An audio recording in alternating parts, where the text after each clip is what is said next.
Namna sasa ni wakati wa kuingia kwenye viwanja vya michezo yanayoendelea kwenye kombe la dunia FIFA mwaka 2026.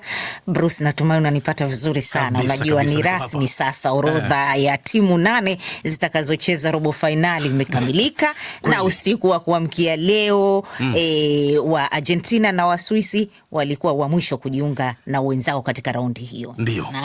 Na hapa tukiwa tunataka kutazama hii michezo Bruce, Argentina tunajua kwamba waliwazidi nguvu Misri kwa kutokea nyuma na kuwafunga mabao 3-2. Lakini ushindi huu tunajua umegubikwa na utata. Kwa nini lakini? Ni kweli kandanda ni mchezo ambao nje unautizama na unahusu zaidi mtizamo wa umma na kwa sababu umma umehisi kwamba kuna baadhi ya mambo ambayo yalifanywa katika mechi hii yaliyoelemea zaidi upande wa Argentina, kwa maana kwamba refari hakuwa sawa katika mechi hii kusema kweli. Lakini mambo haya yamefanyika tu kwa mechi ya Argentina au kwingineko?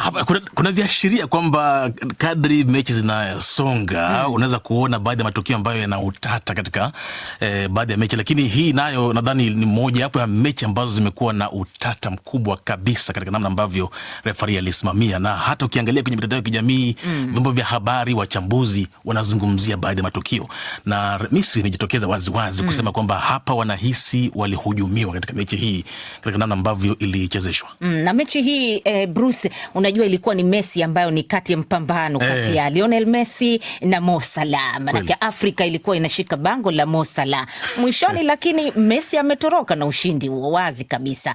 Hao Argentina bila Messi wangefika wapi unafikiri? Ni kweli, kwa sababu jana Misri walikuwa wamebaki na dakika 10 tu waweke historia kutinga robo finali na kuwaondoa mabingwa watetezi Argentina, lakini hii timu ya Argentina ukiwa na Messi kwenye timu nadhani una matumaini wakati wote ule. Na hakika walirudi katika mchezo na wakawaduwaza wa Misri. Mwishowe Messi alitoka na machozi ya furaha na kutokuamini. Salah alitoka na machozi ya huzuni na hasira na mchanganyiko wa kila hisia. Lakini vipi kuhusu Salah, unadhani ana fursa nyingine ya kujaribu tena katika kombe la dunia pengine mwaka 2030? Au ndio tunaona ni mwisho tu wake? Ningependa kumuona katika mashindano haya kwa sababu atakuwa na umri wa miaka 38. Tumeona Messi huyu, Ronaldo bado wanacheza. Kwa hivyo nadhani hajafanya uamuzi. Tutasubiri kuona baada ya michuano hii akishapumua na kupanguza machozi, lakini tutaona kama ataweza kucheza. Nadhani anaweza. Nguvu bado zipo. Argentina itacheza dhidi ya Uswisi ambao waliwaondoa Colombia kwa mikwaju ya penalti baada ya mechi kumalizika sare tasa.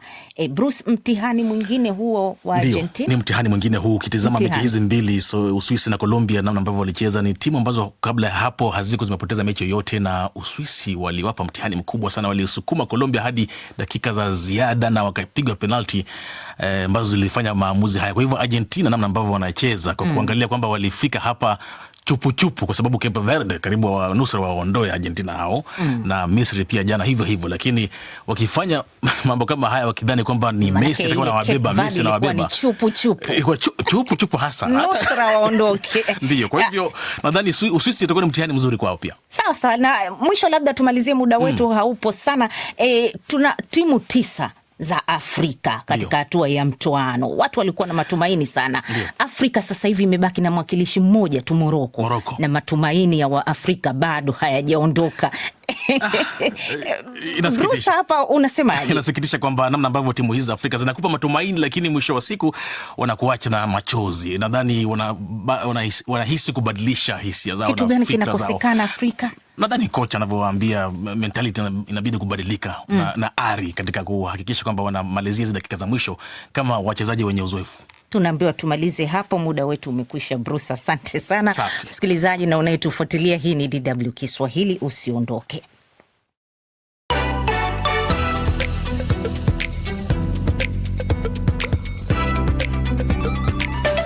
Michael, kwena mitandaoni kuna yapi? Messi bado anatawala mitandao?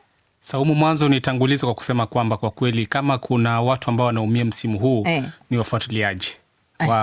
Manake utajikuta hasa wa Afrika au wote kwa ujumla? Wa Afrika tunaumia. Mimi jana nasikia naumu upande huu, sijui shida kwa upande mmoja unasikia huko umeganda. Manake matumaini yote kwa amewekea Misri.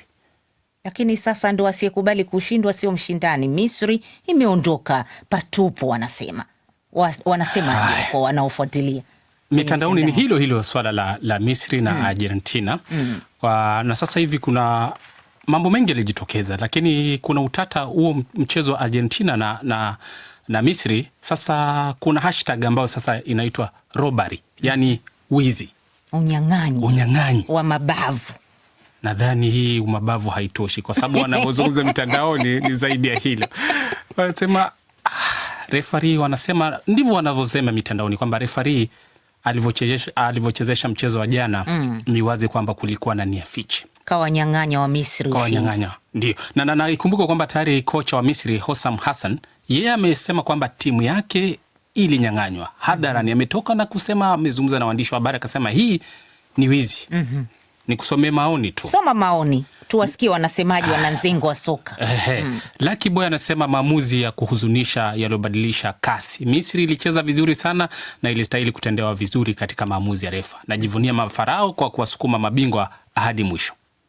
Sasa labda tuangalie ujumbe wa wasikilizaji wetu kwa sababu muda nao umekwisha. Kwenye Facebook hapa naona Marco Embassy, yeye wa Kahama, anasema kila la kheri viongozi wa jumuiya ya kujihamia NATO mnaokutana kujadili mambo mbalimbali. Naamini mazungumzo hayo yatakuwa ya amani. Enos Omondi wa Kisumu kule Kenya anasema ameitegea DW na anasema anawatakia siku njema. Asante sana. Na Jibari Masatu kupitia Facebook anasema kombe ubwabwa limeonyesha kwamba mwandaaji mkuu ndiye mwenye mamlaka na kuonesha dhahiri nani anapaswa kuwa bingwa. Namuona pia Jafari Kopo wa Moshi Tanzania anasema pongezi kwa Uswizi kwa kusonga mbele. Joseph Tweve wa Igowele Mfindi Tanzania anasema kombe la dunia mwaka huu halijawa la haki, hususan timu zetu za Afrika. Mfano jana Misri dhidi ya Argentina, mwamuzi aliwapendelea sana hawa Argentina. Hakika duniani hakuna haki. Lakini naye Sam Pesa anasema pongezi kubwa kwa mataifa ya Afrika kwa kuonyesha soka safi pamoja na kutolewa, ila mlimepambana. Yatera Pamba Mbwambo yeye anasema vita vya Iran na Marekani vitaisha lini baada ya wote kutolewa kwenye kombe la dunia. Ujumbe mwingine anasema naona kama kazi imeanza tena katika uwanja wa vita. Na Rum Deson yeye anasema semeni Marekani imeshambulia Iran baada ya Iran kushambulia meli 3 za kibiashara.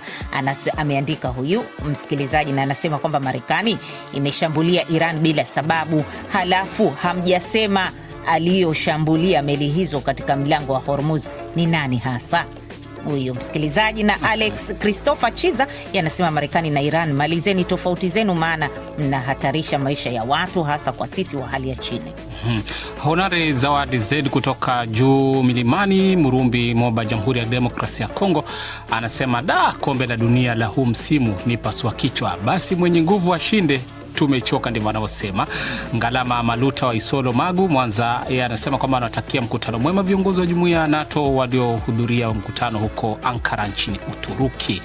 Za moyoni Haonga wa Songwe yeye anasema mkutano huo wa NATO uwe wenye tija kwa kulinda amani ya ulimwengu na usio wenye kuchochea migogoro. Basi Michael Kwena, tuishie hapo kwenye ujumbe mfupi wa wasikilizaji wetu. Tukirejea msikilizaji na unayetufuatilia, tunarudi kwenye mjadala. Mara hii tutaangazia siku ya Kiswahili duniani.